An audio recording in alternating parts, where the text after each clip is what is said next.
And everyone loves the Men in Black. He was just too cool. I couldn't stand it. Started developing a crush. Haven't quite gotten over it yet. Next on I Love 1977. But first, the roller rink anthem of 1977. Leif Garrett here. Time to bust out the lame shirt and lace up those skates for the roller rink anthem of 1977.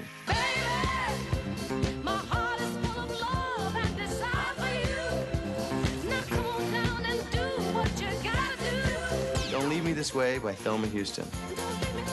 The roller rink anthem of 1977.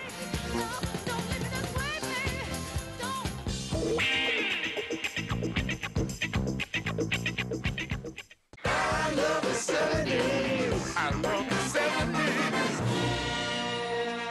I must have seen Star Wars about 20 times. I saw it 4 times in one day. When Star Wars came out, I was a huge fan. Stood in line, saw it 200 times. Not kidding. Saw it for the first time at the drive-in. I felt many things after watching Star Wars, chief among them that I wanted my own lightsaber. An elegant weapon. Lightsabers are very, you know, sort of sexual in a way. You think about who has a bigger lightsaber? Luke Skywalker. I better put this down. Han Solo. I'm captain of the Millennium Falcon. Han Solo, Harrison Ford, third greatest loved. No. You know, sometimes I amaze even myself. I had the bigger part. What happened to my career afterwards?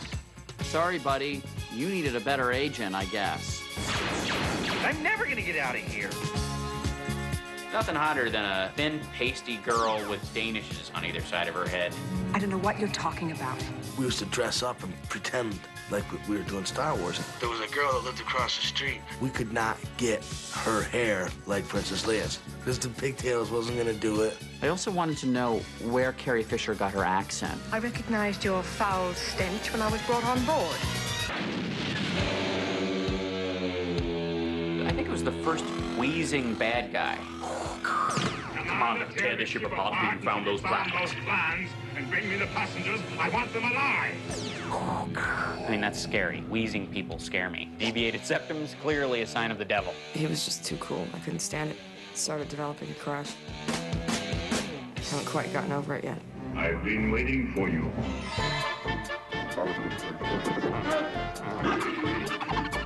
If you ran across somebody who spoke some bizarre space language, even if it wasn't even formulated words, you knew totally what they were saying. Well, you said it, Chewie. Well, Chewie not speak English, you know what I mean? Chewbacca could just go, I hear you, buddy. What, Chewie? You tired of fighting already? Right, all right. Go take a nap.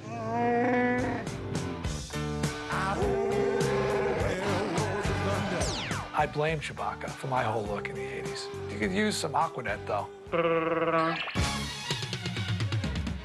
Star Wars changed my life. It was a great adventure as a kid. I was a freak for Star Wars.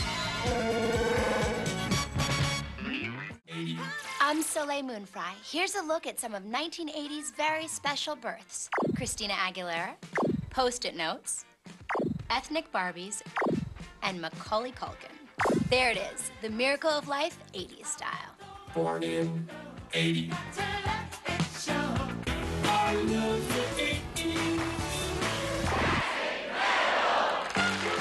That's incredible. Stupid. Fran Tarkenton, John Day.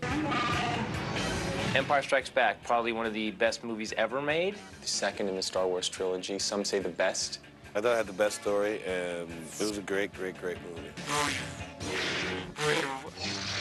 I liked it because, like, you got a chance to see what Darth Vader's, like, bald, wispy head looked like for, like, 2 seconds. Scared the hell out of me. Whenever I would see it, when I was a kid and Darth Vader would come out, it would scare the hell out of me. When they took off Darth Vader's helmet and he looked like Curly from the Three Stooges, that was a letdown for every little kid on the planet. I so wanted to be Han Solo. It was disgusting. It's like, but it was impossible in Kentucky to find those European-cut vests. I love you. Han was just cool. I know. Oh, there is no question in my mind that Han Solo was far sexier than Luke. But Luke had the Force. Feel the Force around you. I want the Force, man. Excuse me, Han Solo the badass. Luke, just a kid. Just a wet behind the ears kid. And he could have kicked Luke's ass, because when you look back at it, Luke was kind of a wuss. Welcome, I'm Lando Calrissian. I'm the administrator of this facility. Bringing Lando Calrissian in the form of Billy D. Williams, which is who, you know, Lover Man, Colt 45, dude. You know, body language tells you a lot about what a person's thinking. Lando, he still looks like the malt liquor guy to me. He just looks like the malt liquor guy with a spacesuit on. Something like that. And who might you be? Leia. I think guys thought she was so hot because she had those donuts on her ears. Welcome, Leia. I was really into Princess Leia because she had my name. You know what I mean? But I didn't know if I could wear my hair like that because it was a little weird. I thought Yoda was cool. I thought he was a cool Jedi Master. Jedi Master? I liked, that he could do this and things would rise up. The X-Wing fighter would rise up. I've tried to do this. Nothing much raises up. I am your father. When Darth says I'm your father, Luke, you could have punched me in the face. My jaw was on. I was shocked. Join me, and together we can rule the galaxy as father and son. I was ready for the next one.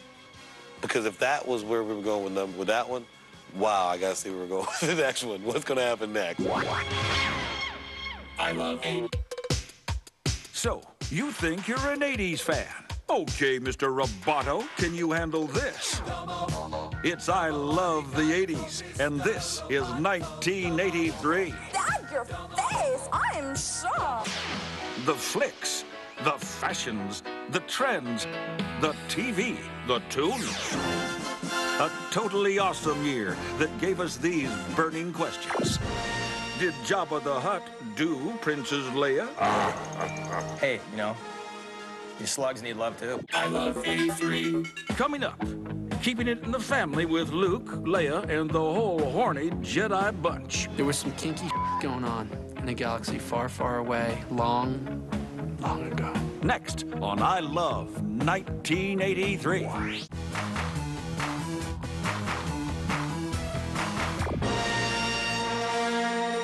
Return of the Jedi was just, that was the teddy bear movie, right?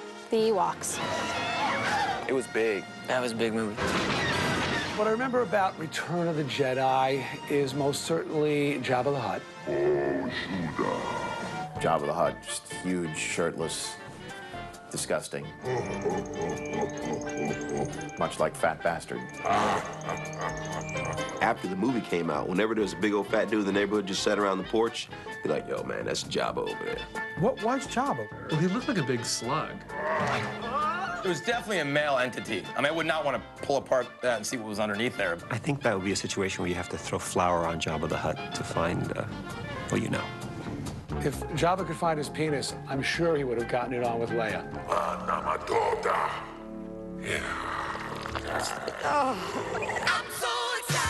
Yeah, the Jabba the Hutt scene with her practically naked, it was like, whoa, look at Princess Leia. That's when I first found out, I had some thunder down under, working below there. A lot of sexual overtones. Seeing her in that bikini, I knew why they called her Princess Leia.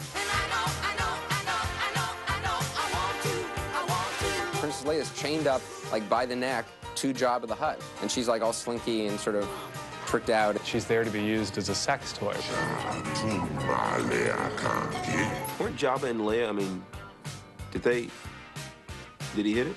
I think that he would be as good in bed as I am now. I lay there and expect the other person to do the work, which is, pretty much my technique. God knows how Carrie Fisher got through that. Hey, your slugs need love too. Leia. Leia's my sister. Your inside serves you well. There's this moment of sort of conflict and guilt that you can see washing over Mark Hamill when he realizes that he's been lusting after and probably doing other things, thinking about his sister. Return of the Jedi pointed out the whole incestuous nature of what we've been seeing this whole time. Lucas says that he planned out all these stories from the very beginning, so why are they kissing in the first one? It's gross. Why in the first poster of Star Wars is she clinging to his leg like an inch and a half from his crank, and then 2 years later it's his sister? Ew.